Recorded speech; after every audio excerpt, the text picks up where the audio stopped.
নহলে তেওঁলোক অসমীয়াই কিমান আঁতৰি আহিব ধুবুৰীৰ পৰা আঁতৰি আহিল বৰপেটাৰ পৰা আঁতৰি আহিল বঙাইগাঁৱৰ পৰা আঁতৰি আহিল ধিঙৰ পৰা আঁতৰি আহিল ৰূপহীৰ পৰা আঁতৰি আহিল দলগাঁৱৰ পৰা আঁতৰি আহিলে তেজপুৰৰ পৰা আঁতৰি আহিলে নাওবৈচাৰ পৰা আঁতৰি আহিলে যোৱা ৭৫টা বছৰত অসমীয়াই মাত্ৰ আঁতৰি আহিছে আমাৰ সভ্যতাৰ পীঠস্থানসমূহ তাৰ পৰা আমি বিদায় লৈছো ভাৰতীয় জনতা পাৰ্টিৰ শাসনকাল প্ৰথমবাৰ যি গৰুখুটিত অসমীয়া যুৱকৰ তেজেৰে কোনোবাই ফাকুৱা খেলিছিল আজি তেওঁলোকক আমি তাৰ পৰা বিদায় দিছো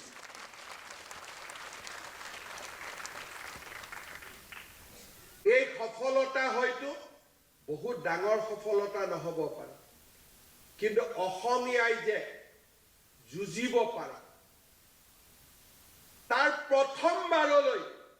মানুহৰ মাজত ধাৰণাৰ সৃষ্টি হৈছে আজি প্ৰথমবাৰ যেতিয়া আমি এভিকশ্যনৰ ফালে যাওঁ কোনেও যুঁজিব সাহ নকৰে ৰাতিপুৱাই কাপোৰ কানি লৈ তেওঁলোক দুদিন আগতে ওলাই যায় কাৰণ কৰবাত নহয় কৰবাত কোনোবাৰ নহয় কোনোবাৰ মনত এটা ধাৰণাৰ সৃষ্টি হৈছে যে অসমীয়া এতিয়া যুঁজিবলৈ ভয় নকৰে অসম সচিবালয় মই যোৱা ২৫ বছৰ বহিছো ২০১৪ চনলৈকে দিনত কমসে কম ৫,০০০ মানুহ আহিছিলে এই অচিনাকি লোকসকল আজি অসম সচিবালয় ৰুমে ৰুমে ঘূৰক এজনো অচিনাকি মানুহ অতিথি হৈ অহা দেখা নাপাব আজি কৰবাত বৰাকত বঙালী হিন্দু অসমত অসমীয়া আৰু আন জাতি সত্তাসমূহে কৰবাত যেতিয়া নিৰাপত্তা অনুভৱ কৰে তেওঁলোকৰ বাবে এটা ঠিকনা এটা আছে এটা আশ্ৰয় আছে সভ্যতাৰ যুঁজত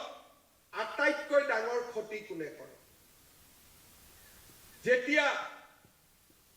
মোগল আৰু ৰাজপুতৰ যুদ্ধ হৈছিল মোগলে ৰাজপুতক হৰুৱাব পৰা নাছিল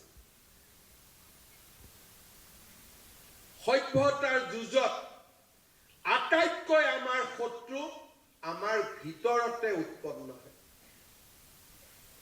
বাহিৰত উৎপন্ন নহয় ভাৰতৰ ইতিহাস আমি চাব পাৰোঁ ভাৰতীয়সকল কেতিয়াও পৰাজিত হোৱা নাছিল কিন্তু যেতিয়া কোনোবা ৰজাৰ মন্ত্ৰীয়ে ৰজাক যেতিয়া বিদ্ৰোহ কৰিছিলে কোনোবা যেতিয়া শাসনত থকা উন্নত ব্যক্তি মোগলৰ ওচৰত বিক্ৰী হৈছিল তেতিয়াই ভাৰতীয় শাসনৰ অৱসান ঘটিছিল তেওঁলোকৰ লক্ষ্য কি তেওঁলোকক অসমখন লাগে আজি ৪৮টা সিট বিচাৰিছে কালি ৫০টা বিচাৰিছে তেওঁলোক দেখা সত্য কিন্তু আমাৰ মাজৰ এছামে কি বিচাৰিছে বঙালী বেলেগ হিন্দীভাষী বেলেগ অসমীয়া বেলেগ দুদিন পিছত কামৰূপীয়া বেলেগ নলবাৰীয়া বেলেগ উত্তৰ অসম বেলেগ নামনি অসম বেলেগ বৰাক উপত্যকা বেলেগ আমি যেতিয়া জাতিটোক ৰামধেনু সদৃশ আমি যুঁজিবৰ কাৰণে প্ৰস্তুত কৰিছো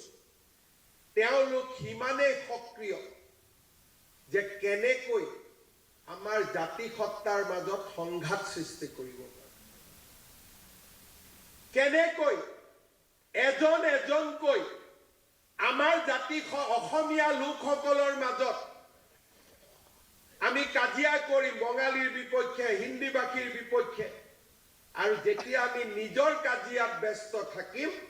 প্ৰতিদিনে 40% 42% হ'ব 42-44% যিসকল মানুহে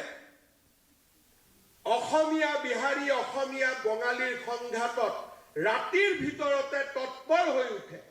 কেতিয়াবা তেওঁলোকক অবৈধ বাংলাদেশী মিয়াৰ বিৰুদ্ধে এখাৰ মাত মতাও কোনোবাই দেখিছে নেকি আজি জাতিটোক ভিতৰৰ পৰা দুৰ্বল কৰা অসমীয়াৰ আবেগক ব্যৱহাৰ কৰি